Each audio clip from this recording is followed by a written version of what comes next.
Hello, hello. Welcome to the Caffaro Way. This is more than a podcast. It's a space for truth, for transformation, for anyone who's ever looked in the mirror and thought, this can't be it. There's got to be more. I'm Johnny Caffaro. I'm a single dad of 5, a 3-time hip replacement survivor, and someone who's had to lose everything to finally find himself. All right, let's rewind for a second. Most people think the moment comes like a lightning strike, a big a revelation. But that's not how it happened for me. I wasn't struck by a bolt of clarity. I was buried under a pile of consequences. Failed marriages, job loss, disconnection from my own faith, my body falling apart, my bank account nearly empty, and the pressure of raising 5 kids alone. In the middle of that storm, there wasn't a moment of inspiration. There was just silence. One night, sitting on the floor of my bathroom, no lights on, just me and my thoughts. I didn't want to die, but I didn't know how to keep living like this either. That's when I heard it. Not out loud, but inside me. People love to talk about breakthroughs, but they don't talk about what breaks first. My ego broke, my need to be right, my image, the illusion that I could control everything. And as painful as it was, that breaking, it saved me. See, pain isn't the enemy. Avoiding it is. Pain was the portal to my truth. It showed me what mattered. It stripped away all the BS.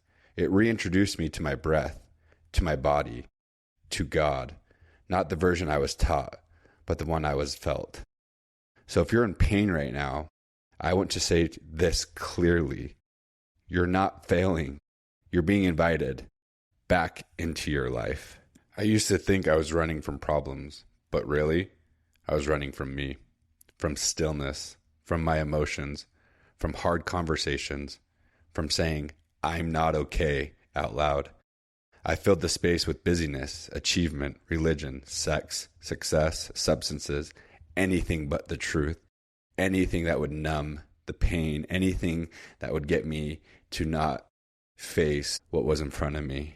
I was taking Adderall to get me up. I was taking Xanax to get me down. I was taking Tramadol for the pain. I was drinking alcohol. I was doing every kind of substance to fill any kind of anything, to be honest.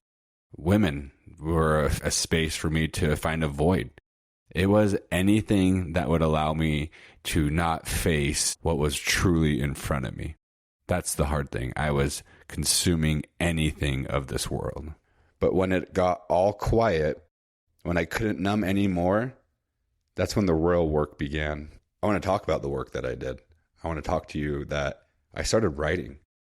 I started putting pen to paper. I started journaling every single night. The goods, the bad, the highlights, the lowlights, the struggles.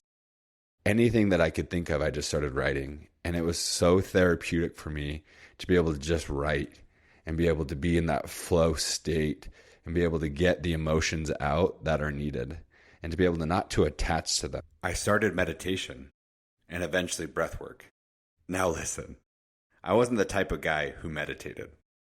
I was the type of guy who thought meditation was for monks in robes or people who had their life way more figured out than I did. But after everything in my life fell apart, I couldn't distract myself anymore. I couldn't perform. I couldn't hustle my way through the grief. So I sat in stillness with myself, with God, with my breath. And at first, it was hell. Because when you slow down, everything you've buried starts to surface. The guilt, the shame, the old stories, the tightness in your chest you thought was just stress, but turns out it's sadness or rage or unprocessed fear that's been hiding in your body for decades. And that's where breathwork came in. Because meditation helped me observe, but breathwork helped me release. It gave me a way to move the grief through my body, to shake the pain loose, to cry without explanation, to let go of things I didn't have language for yet. I remember one session, I was laying flat on my yoga mat, breathing deep, rhythmic, circular, no music, no distractions, just breath. And suddenly, This wave of emotion came through. Like a flood. I was crying, but not from sadness. I think I was crying because for the first time I felt safe enough to feel. No mask, no pressure, just me, finally coming home to myself. Meditation taught me presence. Breathwork taught me to surrender. And together, they taught me something I'd never learned growing up. That I don't have to do anything to be worthy of love. I can just be, just breathe, just exist, and that's enough. So if you're listening and thinking, I could never sit still, or my brain never stops, good. Neither did mine. That's not a reason to avoid it. That's the invitation. Because your nervous system, your spirit, your soul, they've been waiting for a moment to exhale. That's what meditation and breathwork gave me. Not escape, not perfection, but presence. And presence changed my life. Now let's talk about my favorite work that I did. It's the physical work. I was always an athletic child, young man, adult. I was never flexible because of my hip replacements. I couldn't touch my toes. I could barely put my socks and shoes on. I went down to Costa Rica and I did a plant medicine called ayahuasca. And that night, my ancestors, spirits, guides, anything that you want to call it, the universe, showed me what I was capable of. It showed me every yoga move possible, and my body began to be so flexible and so bendy that I was doing every yoga pose that I didn't even know that existed because I've never done yoga before in my life. So they showed me that I needed to do the work. Now listen, I didn't go looking for yoga. I wasn't trying to become that guy. In fact, when someone first suggested it long before Costa Rica, I laughed. I had 3 hip replacements, a spine that felt like it had been run over twice, and a body that carried years of trauma and tension. The idea of stretching in a 100-degree room with 20 strangers sounded like hell. But life has a funny way of giving you exactly what you need. I showed up for my first class skeptical, tight, guarded, barely able to hold the pose without shaking. But something about the heat, the intensity, the stillness, the sweat pouring off me like I was releasing everything I've ever held on to. It cracked me wide open. Not just physically, emotionally, and spiritually. There's something about being in that room where the only thing you control is your breath, where no one's performing, where you're not winning, where no one cares how deep your back bend is. They care that you're still there. That's what I needed, because my whole life I had pushed through the pain. But in hot yoga, there's no escape. Just you, your body, your edge. And you either resist it or surrender. I remember one class in particular. I was in Savasana at the end, just lying on my back in the heat, and I felt this emotion rise up out of nowhere. Like my body was grieving all the times I hadn't listened to it. All the times I pushed through where it was begging me to rest, to slow down, to feel. And for the first time in a long time, I said, I hear you. I'm here. That was a turning point. Hot yoga didn't just help me heal my body. It helped me rebuild trust with it. It helped me reconnect with myself from the inside out. And honestly, it gave me discipline. It gave me the stillness with fire. And that changed how I showed up for everything. My kids, my career, my healing, my life. So if you're listening to this thinking, there's no way I could do that, let me say this clearly. You don't have to be flexible to begin. You don't have to be in shape. You just have to be willing to walk into the heat and stay. That's the metaphor for all of this. Walk into the heat and stay. That's where the breakthrough lives. Not outside the fire, inside it. And yoga, just like meditation and breath work, wasn't about fixing me. It was about teaching me how to stay with myself long enough to finally be seen by the one person I kept abandoning, me. But that relief wasn't just physical. It was in the mind as well. The yoga teacher that was teaching that day said something that I'll never forget. If we can calm the mind, we can calm the body. And I was like, what does that even mean? When we start panicking and when we start thinking, oh no, this is too hard, or life is too hard, or the situation is too hard, we begin to go into panic mode, fight or flight, right? But the only goal in that class is to stay on your mat. Don't leave the room. Stay on your mat. Do the work. And if you can be able to stay in that situation and not run from it, take a deep breath, reset, and move forward, man, that's gold in itself. So I wasn't just getting relief physically, I was getting relief mentally as well. My mind started to quiet. I started to use the motions to be able to move through the postures. I started creating space. And so whatever you do in the yoga room, it should help transition into the real world. And that's exactly what it did for me. It changed my whole perspective. If you can take a breath and create space in the situation that seems scary or frightful or hard, you'll be able to move it that much faster or that much easier. But I know everybody's work is different and everybody's resolutions are different. But if I can give you one takeaway that really truly saved my life, was doing the yoga. It literally transformed my body, my mind, and my spirit, and gave me my life back. So if you've ever contemplated taking yoga or doing yoga, I would highly recommend it. 10 out of 10, please do the yoga. And then I want to go back to the other thing that I was doing, writing and journaling. As I was journaling, I had a feeling or prompt to start writing a book about my life, a book about all the things that have happened to me, that I've overcome, that I've done, the mistakes. I did it. I wrote a book. It's called It's My Life, The Caffaro Way. But it wasn't just a book. It was about coming clean. It's not a how-to. It's a what now. It's the messy, raw, unedited truth about what it means to fall apart and rebuild something more honest. But after the book came out, I realized I'm still living this story, still rewriting it, still falling and getting back up. And I wanted a space to keep having those conversations with you. This podcast isn't about me teaching. It's about me sharing what I'm learning. So I want to get real for a second. Let me ask you something. And maybe you journal it. Maybe you just sit with it.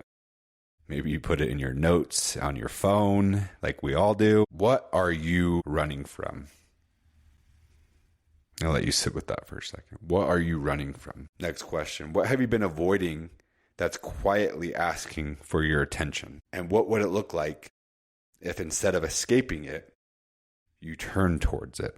Because the minute I stopped running, I found presence. I found insurmountable peace. I found myself. And what I mean by I found myself, I found pieces that I've been lacking attention. I found the joyous child in me that wanted to come out and play. I found pieces that I didn't have to prove my worth to anybody. I found that I could be unapologetically me and be okay with that. And the people that didn't accept me, I was okay if they left my life because I wanted to show up who I am, who I was always meant to be, not what society told me to be, not what religion told me to be, not what my parents or family told me to be, who Johnny wanted to be. And I think that was one of the most important steps in my healing process, was to truly figure out who is Johnny Caffaro without the job title, without being a dad, without religion. Who am I? And I think about it, and I still to this day, I ask myself 10 times a day, who am I? And those calm answers come in, and I am love, I am light, I am joy, I am abundance. I have learned that whatever comes after I am will shape your reality, because I am are the two most powerful words in the world. Because I am will always come after whatever you think you are.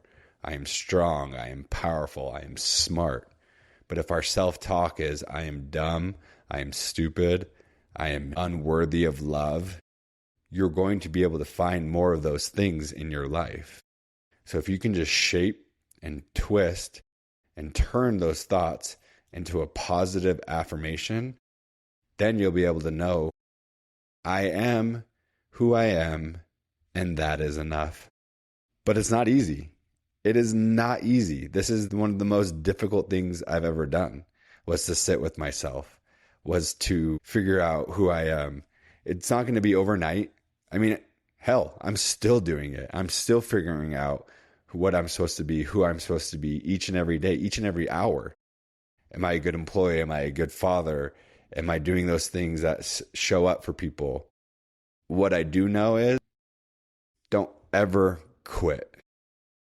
The pain, like Eric Thomas talks about, may last for a minute, it may last for an hour, or it may even last for a year. But eventually, it will subside. But if you quit, however, it will last a lifetime. So one of my biggest mantras for me, get up and finish the race. I always tell myself, get up, finish the race. It doesn't matter where you finish. You will always succeed if you get up and finish the race. But here's the thing. Finishing the race doesn't mean crossing the line first. It means not giving up. Even when you're limping, even when you're walking, even when all you can do is breathe and take one more step, that's enough. That's powerful. You don't need to be polished. You need to be present. Everybody believes that we have to have it perfect before we do something, or we have to make sure that we are prepared for yoga so we can go in and look good. But I wasn't prepared for yoga. I wasn't prepared one bit. And I walked into that place not polished, not perfect, and I still did the work. And I didn't quit. And I kept moving forward. That's all we can do. Dory nails it in Finding Nemo. Just keep swimming, right? And so that's all we can do, is just put one foot in front of the other and make sure that we don't ever quit. Sure, there are going to be moments where you want to give up, where you feel like everything is against you, that nothing is going to go your way. I had 3 hip replacements in 4 years. Man, I did not think I would ever see the light at the end of the tunnel. There were really dark moments in my life where I thought about giving up, where I thought about I couldn't take another step. I couldn't do another physical therapy session. I couldn't walk up another stair. It strengthened me at the same time, because I always hear the term diamonds are made under pressure. Diamonds get made under immense pressure and heat. And I was just like, man, maybe this is what I'm going through. I'm being molded. I'm being strengthened. But it hurts so bad. And I always thought, man, I can make it. I can do it. But there's times in the hospital bed when I'm sitting alone and doubt creeps in, fear creeps in. What if I can't do it? What if I never heal? What if this is my life now? We all have those deep, dark thoughts that put us in a space of despair. I kept coming back and I kept putting the work in. I had a little son at the time, JJ. He was 1 year old when I got my second one. And I knew that I had to show up as a father. I knew that I had to get better each and every day so I could be able to play with my son, to run with him, to do the things that my dad did with me. And it was important that I had that drive, that why of not giving up and putting myself in a position where things don't go according to plan. They rarely do. You can plan things, you can put things in motion, but how many times do our plans pivot, shift, or not even go at all the way we planned? One thing we can count on, though, is change. We can always count on change. That's why it is so important to be flexible and have that space, because change will always come. Change is inevitable.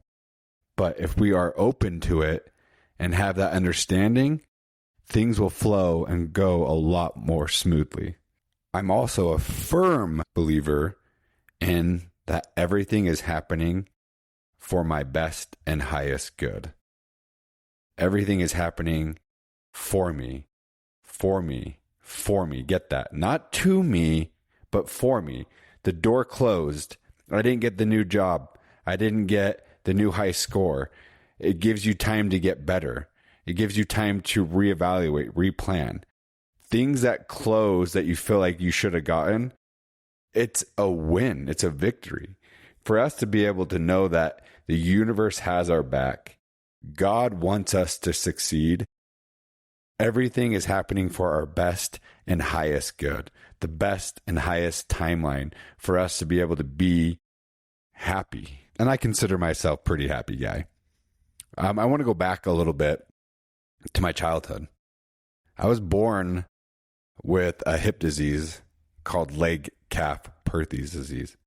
So it was a hip disease that not enough blood supply went into the femoral head. So my hip bone, my femoral head, grew deformed, almost like a tomahawk instead of a ball, and it would slip out of socket. And 4 out of every 100,000 babies got it. Super rare. And another 10%, even more rare, is if you got it in both hips. And yes, I got them in both hips. Won the lottery. Lucky me.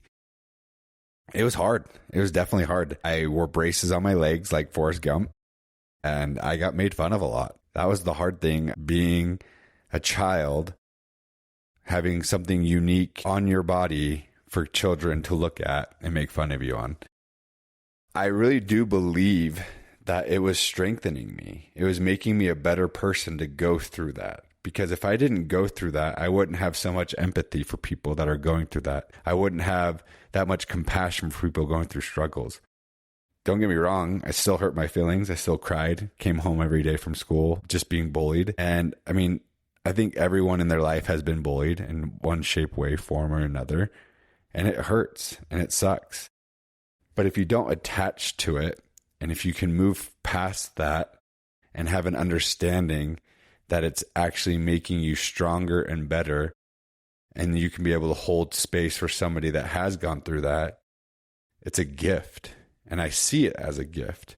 I don't know if I saw it as a gift then, but truly I do now. And I know the universe has my back. I know it wants me to succeed. It wants me to be able to have this empathy and be able to talk to my children about this. So I think it's so important to always know that nothing is against you. Nothing is trying to hurt you. You're just trying to be a better version of yourself. And the universe gives you experiences to be able to move forward and be able to become a better person so you can be able to help someone along this journey we call life. So I want you to know, if you are struggling right now, if you are running and you are tired, exhausted, don't know where to go, who to turn to, what to say, you are not alone. I have been there. I continue to be there at times, but you're not alone. There is a community. There are people that are here to help. The main thing is asking for help. And I believe that was one of the hardest things for me, was asking for help. When I was drowning, when I was sinking, and I felt like the world was all just collapsing in on me, I couldn't ask for help. I didn't know how to ask for help. And as men, I feel like it's harder for us to be able to express our emotions because society has told us that eat a steak, drink a protein shake, and go lift some weights and you'll be okay. But man, I was not okay. I had so many life experiences happening to me all at once. A divorce, just had twins, just left my job with Stryker, questioning the religion, all of this during pain in my hip. But I learned how to survive. I learned how to get out of it. I learned how to breathe. I learned tools that allowed me to continue to move forward. And I'm so grateful that I was able to share my story and my message and how I've overcome and continue to overcome these challenges. I'm not saying my life is perfect. It's far from it. I know that I have experiences and life lessons that I can share, and I want to share.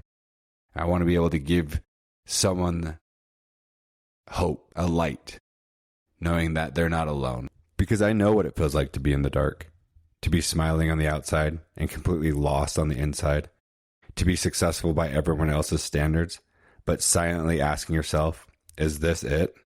That's why I'm here. Not to preach, not to pretend I've got it all figured out, but to be honest about what it took for me to get back up. Because I've failed. I've fallen. I've gotten it wrong more times than I can count. But I've also come back. I've rebuilt. And I've started telling the truth, not just to others, but to myself. And that's what I want to share.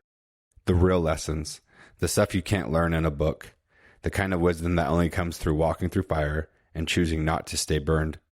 If I can be a light for even one person, if one story, one moment, one reflection helps someone feel less alone, then this is worth it. Because this isn't just about me. This is about us, the ones who've been through some things, the ones who are still figuring it out, the one brave enough to begin again. And I promise you, wherever you are, whatever you're carrying, you're not alone. Because I didn't start this podcast because I have all the answers. I started it because I've lived the questions. And for most of my life, I was afraid to ask them out loud. Afraid to ask questions what I believed. Afraid to admit when I was hurting. Afraid to be seen in the middle of the mess. But if there's one thing I've learned, it's this. Wholeness doesn't come from pretending you're healed. It comes from choosing to stay in the room with your pain long enough to transform it. And that's what I'm doing here. Not building a platform, but building a space. A space for the parts of us that got ignored. A space for questions we're tired of carrying alone. A space where your story is welcome, even if it's unfinished. Especially if it's unfinished. So yeah, I've got life lessons. Some of them earned through beauty. Most of them earned through breakdown. But they're mine, and I want to give them to you. Not as advice, but as a hand on your shoulder. If you've been through hell, if you're rebuilding, if you're waking up in a life that doesn't feel like yours anymore, I see you, and I'm walking this road too. Not ahead of you, right beside you. And we don't need to be perfect. We just need to be willing. Willing to pause, to feel, to tell the truth, to try again. I don't know where this podcast will go. I don't know who will hear it or what stories will rise from it, but I do know this. This matters. You matter. And it's not too late to begin again. Not with a bang, but with a breath. So if something inside you is stirring right now, don't rush past it. Sit with it, honor it, and maybe let it be the start of something real. So this is episode 1. There's so much more to come. Stories, tools, truth, some laughter, and a lot of honesty. But for now, if this hit you in the gut, in the chest, in the soul, let that be your starting line. You don't need a 5-year plan. You just need a willingness to begin. So begin. Breathe, move, speak the truth, let it all fall apart, and then rise again. I have a poem that is very near and dear to my heart that I want to end this podcast with.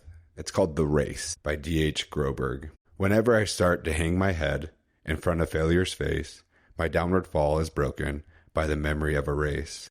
A children's race, young boys, young men, how I remember well.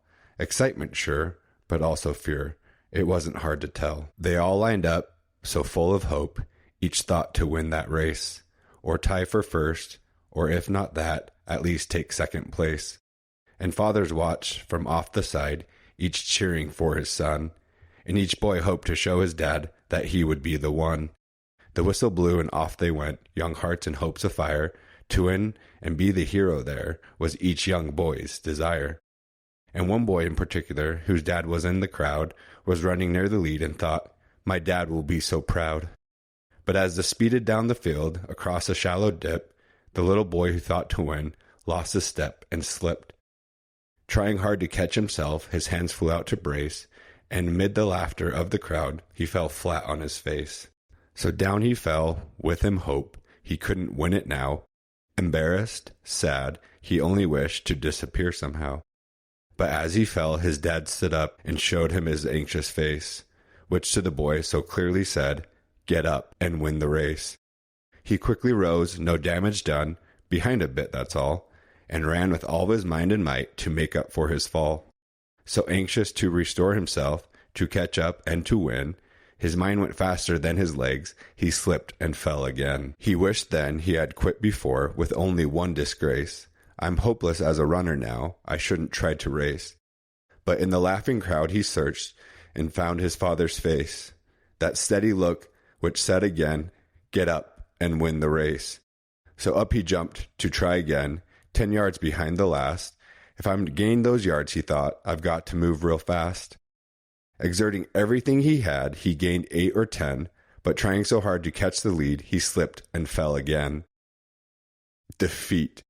He lied there silently. A tear dropped from his eye. There's no sense running anymore. 3 strikes, I'm out, why try?